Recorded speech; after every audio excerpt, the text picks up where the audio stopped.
What's up, everybody? Welcome to the show tonight. Talking about procrastination. Craig, what do you say? We do a lot of Uh, that. procrastination. That's got a lot of syllables. I don't know. Yeah, maybe I'll get to it later. Those who procrastinate. No, that's not how that one goes. That's a different one. Show Yeah, sponsor get the Virtue hell out of Health. the way of those who are doing. Yeah, Like- Virtue Health. Check us out. VirtueAlliance.com. Got another expert session coming to you next week, day after July 4th, which is July 5th. We'll be back in business, ready to go. We're not procrastinating over here. Right Only a on. little bit. But wait, We all it's procrastinate. summertime, John. What's that? It's summertime. I mean, the kids are out of school. Clients are going on vacation. The kids don't have club lacrosse, club soccer, club volleyball, club hoops, club anything, and so they're ready to go. And how many renewals do we have? August 1 and September 1. Not a heck of a lot.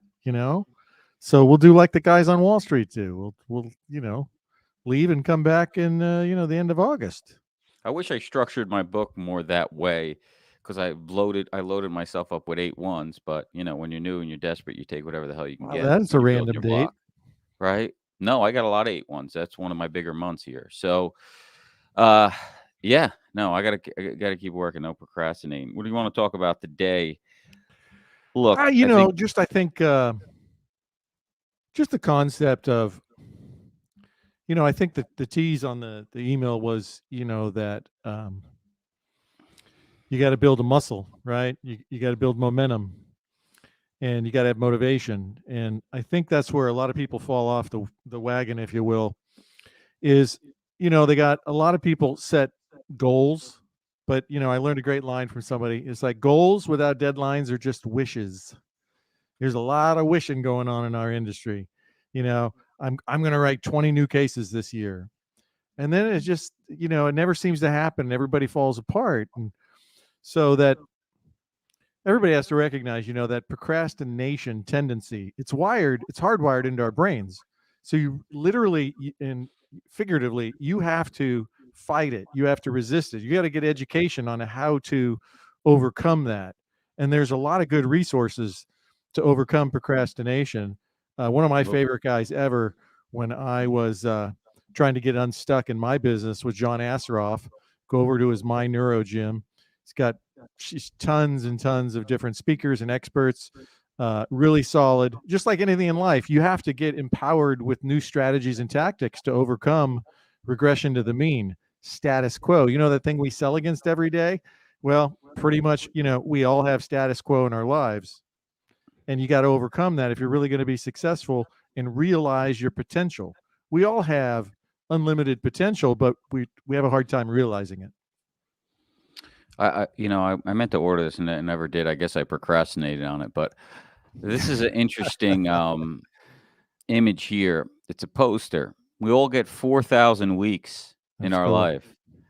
And you could sit and put this right in front of your face every day, and make sure you check your week off every week to let you know you ain't got much time left. I don't know where you are on this mark, but yeah, I'll tell you. I'll tell you where I'm at, brother. Last night, I'm holding my granddaughter Olivia, and I'm talking to her. She's 3 months old, right? So I'm the only one doing any talking.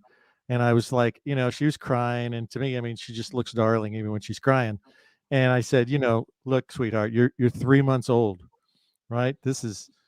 Things aren't too bad. You don't have it too rough, right? So I know it's something uncomfortable. Maybe you get gas or what have you, but it's going to be okay because, Grandpa here's at 720 months. Now just think about that. You're at 3.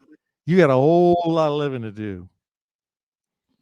Yeah, I think this is a great thing. If you guys want to motivate yourself a little bit, just gives you a reminder. How much time left is in your life. And that's assuming 88 years of life, which may or may not be the case. Most people aren't going to make that.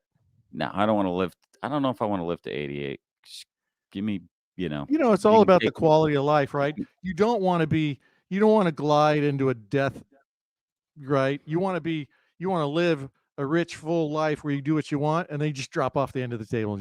You go to sleep, you don't wake up. Yeah, I guess that's what everybody hopes and wishes for. Not always the case, but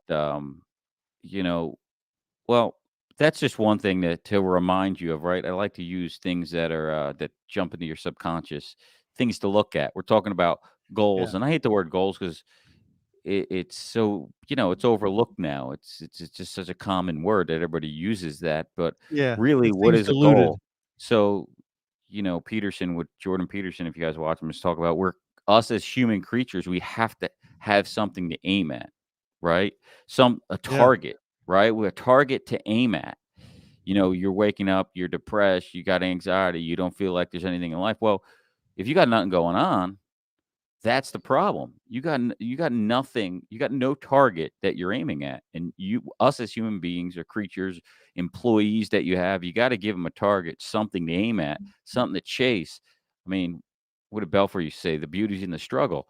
You're chasing success, you're chasing the top. So fast forward, you've made it on your account, right?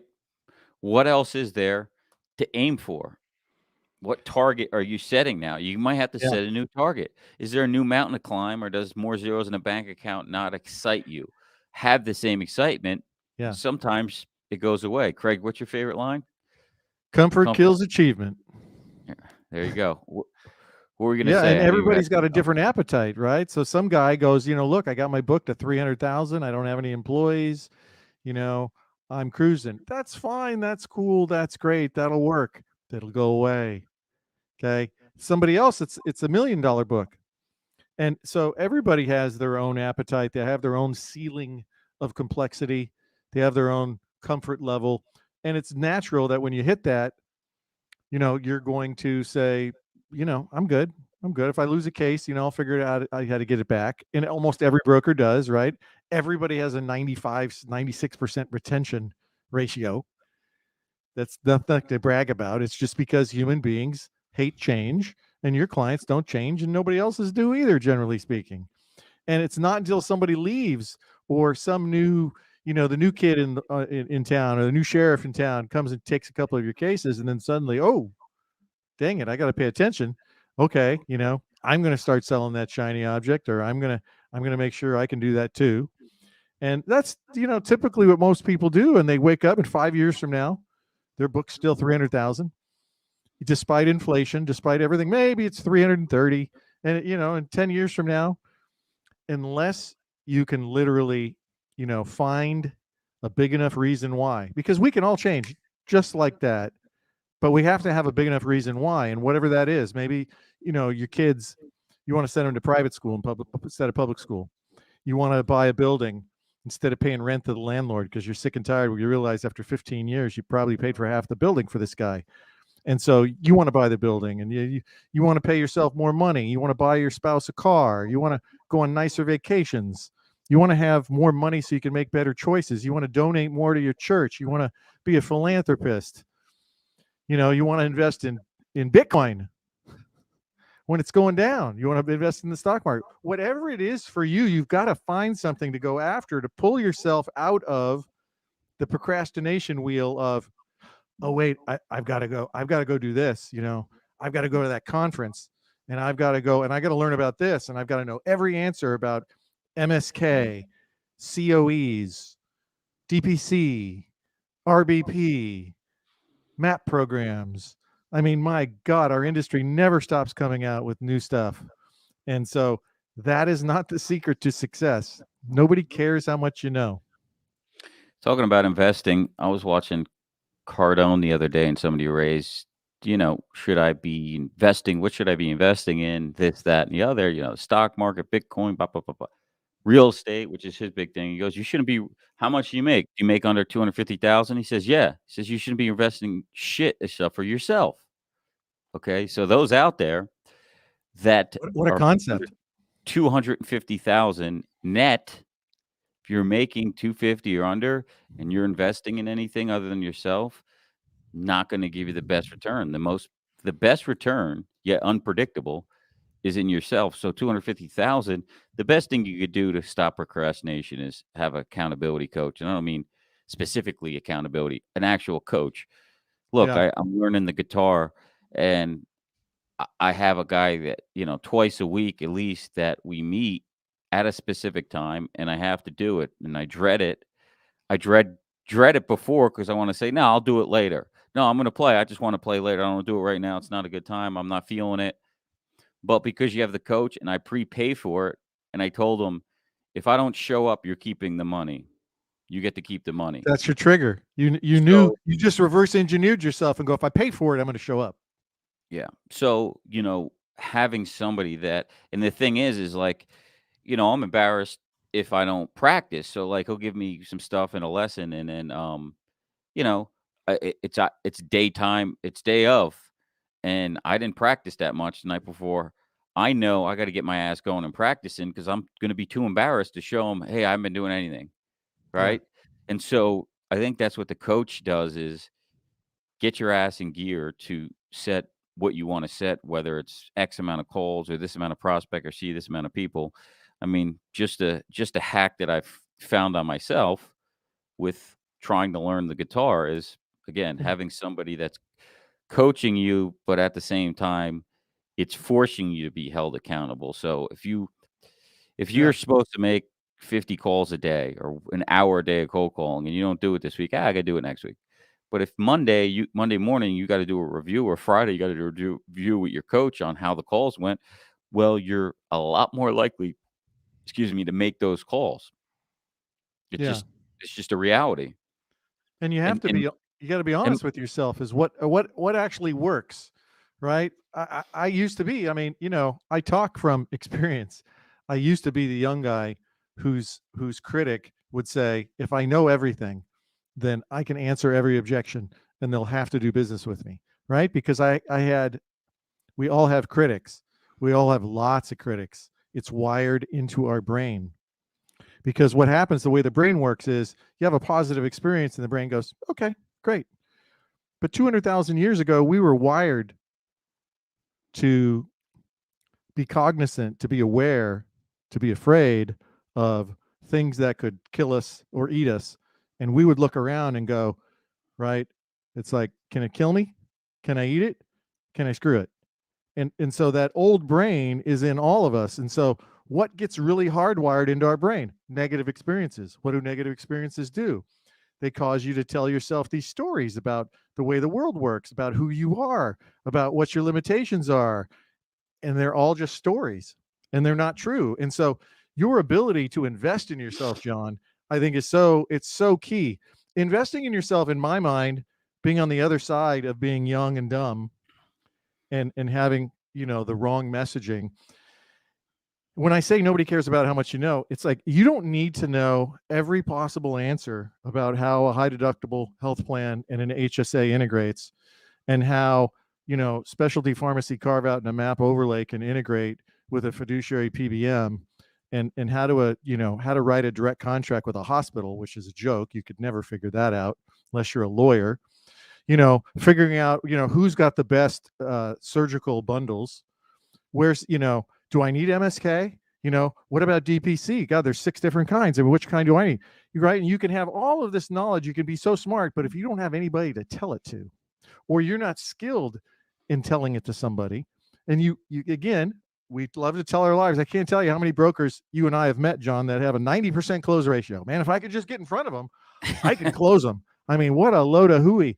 I think investing in yourself means take it's depending on your style, right? Do you want to watch a video? Do you like to read? You want to hear it? What do you do? They're all available. So how about a speaking class? There is nothing more powerful than you being on a stage speaking to prospects. You're automatically the expert. You're the one on stage. And if they paid to be there, hello, instant credibility. Learn how to do public speaking. Do radio shows. Go on television. Do training on sales training. well, let's talk about a little bit, So many things, cost. right? If you wanna hire a speaking coach, I think I paid 8 to 10 grand. You gotta break out your wallet, right? I wouldn't just hire a speaking coach if you don't have an event planned. That's for sure. Don't hire Um a healthcare broker as your speaking coach, okay? I don't Hire a think so. professional speaking coach Right. that's what they do. Yeah. Um, yeah, I mean, it's gonna cost money. I mean, join the mastermind, 30 something grand a year with travel and all that stuff. First event I get pitched, Craig's event, that's another 8 to 10 grand with travel. I was like, "What am I out of my mind doing this?" And then Greg walked by me and he said, "What's that? It's a 15 life group commission." And then boom, you know, very adverse to doing because I never invest in myself. And then, I've told this story before. 2 months later, I closed a 100K in business at a CFO event from the stuff I learned there. So it may come now, it may come later. Um, I yeah. remember I remember sitting in my patio talking to you for an hour on what the hell to say to the CFOs. Yeah, it was Yeah, it was Saturday great. and I had already my presentation ready, put it all together. And then I was like, "I think I should scrap the whole thing, Craig. I should just do what I learned from you at the thing." And the event was Tuesday at 8 a.m. And so Saturday I recorded it, pitched for an hour, and, you know, completely changed the whole thing over the next 2 days, Yeah, studied it, so on and you and a so lot of forth. other people. Jonathan Torres says 90% close ratio. Yeah. Oh, It's yeah, man, usually I've heard that. it's usually the opposite, but that's okay. And what they don't realize, even in saying that out loud, it's like, can you understand? And yet you don't focus any time, energy, effort, or money on getting new prospects. Hello, sales and marketing are all that matter. You can always, I mean, so if you're going to go to a conference, let's talk about conference. I know, I think the NAHU conference was just happened a week or two ago, maybe last week. And I remember, John, you and I spoke at one, right? And it was like being in a time machine, right? We went there and I thought to myself, my God, I've never been to one of these. I've been a dues paying member for 25, 30 years. And I would swear that I could have gone to one 15 years ago and it would have been the exact same conference. Right. So it was then I realized I only had to go once to say, okay, my peer group, maybe not. But, if you were going to go, I would, you don't need to be talking to vendors. You can do that at any time. And frankly, you should have your staff do that if you have any staff. But, why don't you network with other brokers? Like, hey, you sell bigger cases than I do. Find somebody that is smarter and has more skill and more experience. Maybe you're a fully insured small group guy and you want to do conversion into self-insured. Well, what the heck are you going to do? You're not going to just, memorize it overnight. No chance. Okay. You're going to hurt your customer. So you do joint work with somebody. Maybe somebody is big and they don't want to do their small groups and you're the master at it. And you go, look, why don't we explore doing some joint cases? Then it would make sense. But to go, and I understand if you just want to commiserate and you want to see your pals, that's one thing. But frankly, I don't think you need a conference with 500 people around to do that. I think a group of 15 or 20 would probably be better. So just pay attention to what you're habituated towards wanting to do and Yeah, figure and out if it actually makes sense. if you go to a conference and you meet somebody that you like and think highly of and you wanna learn from them, instead of going back to conferences and this, that, just pay them a shitload of money to mentor you. I mean, it's that simple. You gotta pay them. Fastest Nobody's way gonna of do A to people B. aren't yeah, people are not gonna do it free. In fact, me and Craig are gonna stop doing a lot of stuff for free because it's just not worth the time anymore, and it's not always reciprocated. So, you Yeah. know what? You gotta pay to play now. So, find whoever that is for you and whip out your checkbook and pay them $1,000 an hour or $500 an hour, whatever it is. Tell them meet twice a month or once a week, and I'll pay you this. See what they say. It's gonna be worth it. They're gonna come to the rescue. You're probably gonna get more time than you're paying for when you need them in crunch time when they close that case or what have you, whatever it is.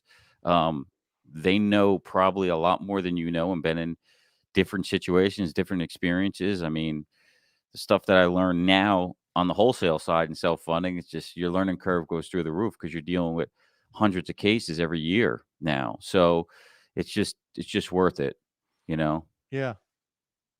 Yeah. Yeah. Jonathan, you're right, man. Hey, it basically, what he's saying is that, in the absence of value, price is the only thing that matters. So if you can establish value, nobody cares what the price is. That's just that's why else would somebody buy a Rolex watch? It's just telling time, brother. I told my guitar coach yesterday, I go, "Here's an idea." I said, "You're so cheap. Uh, you're so cheap. You should just double your prices, and if you lose half your customers, you'll make just as much in for half the amount of time." "Oh, no, I can't do that." "Oh, nobody's gonna pay this." See No, the I was story, like the story I was he like, tells himself. "Nobody's gonna pay what?" I said, "You're excellent. Nobody's gonna pay what? You haven't even tried." Exactly. Try it. Every new customer asks for That double the rate. happens to everybody out there, right? They I talk was like themselves out of it before they even start. I would pay you more money.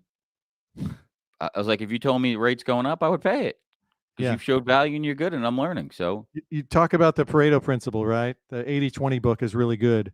So 20% to 80% of the sales. Well, what they've done is they reverse engineered this and they found this to be true. So they used a great story about ticket prices on how they set ticket prices.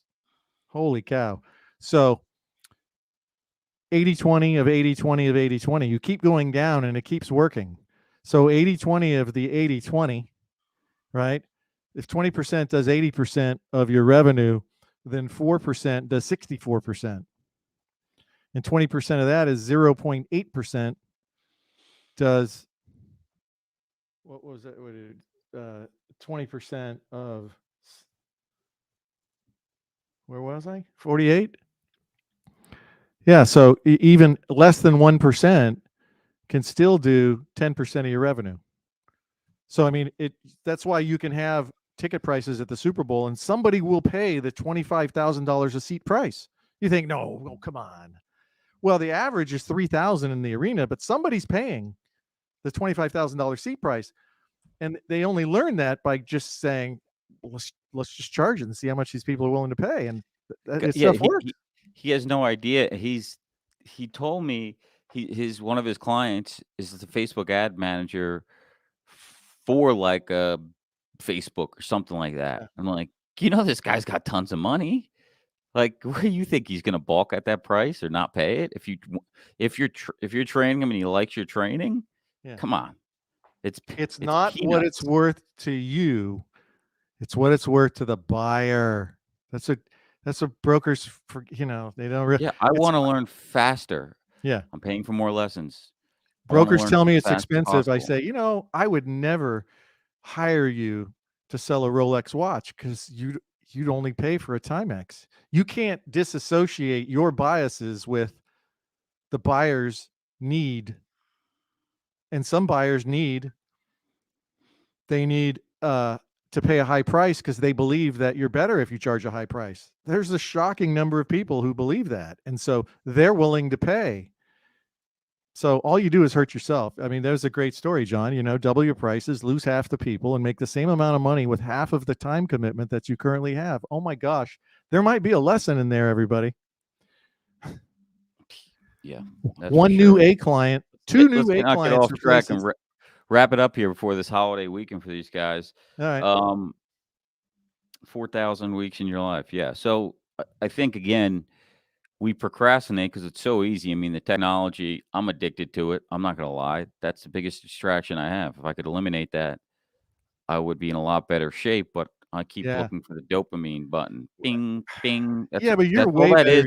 you're way better than you used to be. Right. I mean, I'm sure there are still people who post, 56 times a week, thinking that somehow it does something.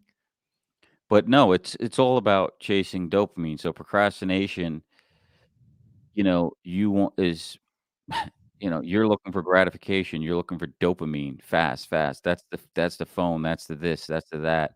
Yeah, Working and the stuff we do is delayed gratification, okay? And very much so, so. Yeah.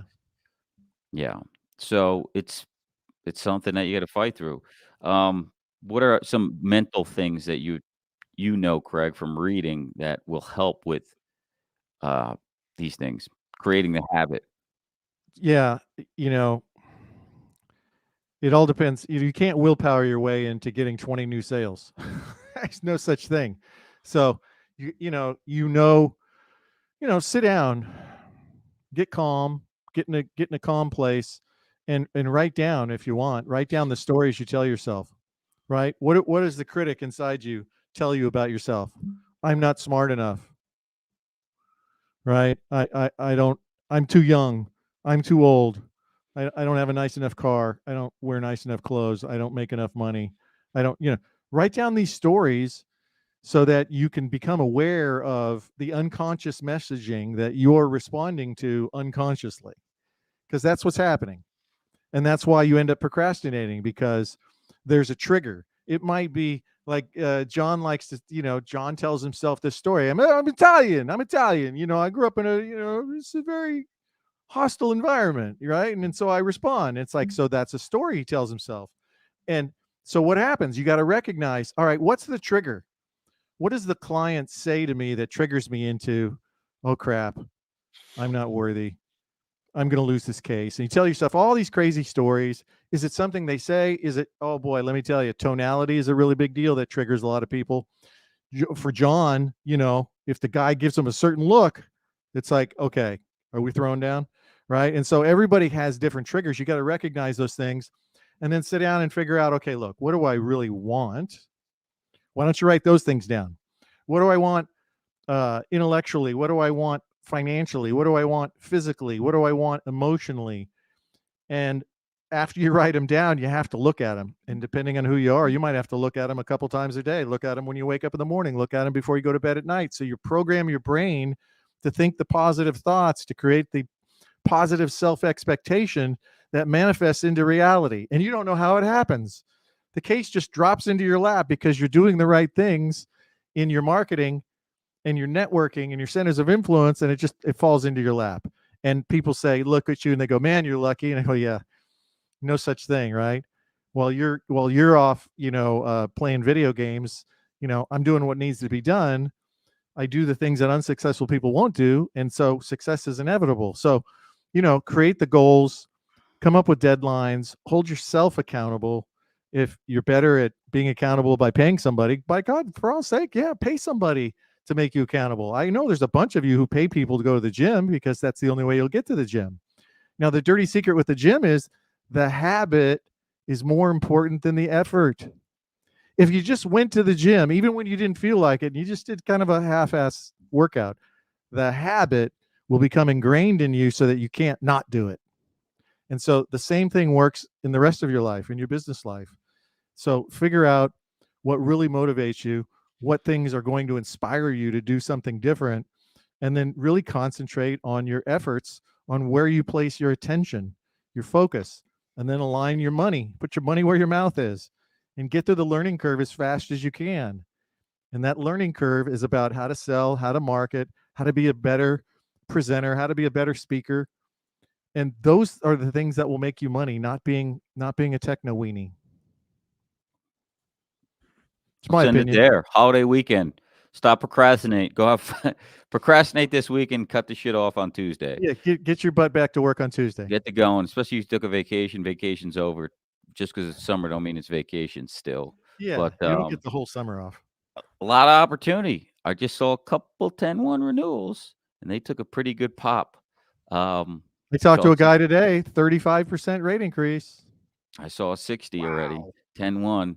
They're coming. The increases are coming. And so be on a lookout for it because it may be a great 1-1 if you're out there prospecting, you got the prospecting game going. Takes time to start the cycle. Start it. Don't procrastinate. He who procrastinates, you know the rest of it. All right, guys. Thanks for joining us. And ladies, we'll see you next week. Same place, same time. Have a good July 4th. And that's it. We're out of here. Peace.